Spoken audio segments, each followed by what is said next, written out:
অনেকেই আমার কাছে পার্সোনালভাবে জানতে চায়, স্যার আমার ভাত খাওয়ার উপরে তেমন তো একটা ঝোঁক নাই, আমি ভাত খাচ্ছি না, এতে কি কোনো সমস্যা হবে?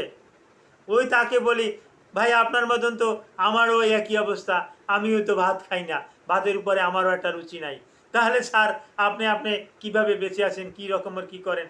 আমি কই আমার শরীরে ক্যালোরির দরকার, ভাতেও কিছু ক্যালোরি আছে, ভাতে কিছু কার্বোহাইড্রেট আছে। এই কার্বোহাইড্রেট ভাতে যতটুকু আছে অন্য অন্য খাবারের ভিতরে তার থেকে অনেক গুণ বেশি আছে। আমি ফল খাই, আপনিও ফল খান, আমি বিভিন্ন রকমের ইয়োগার্ট খাই, হ্যাঁ, টক দধি খাই, আমি আরও বেশ কিছু খাবার টাবার খাই, ব্রেড খাই, বাজারে রুটি না, আমি নিজে তৈরি করে কিছু রুটি খাই। এরকমের লাল আটার রুটি যদি আপনি খেতে পারেন আপনার শরীরের জন্য ভালো।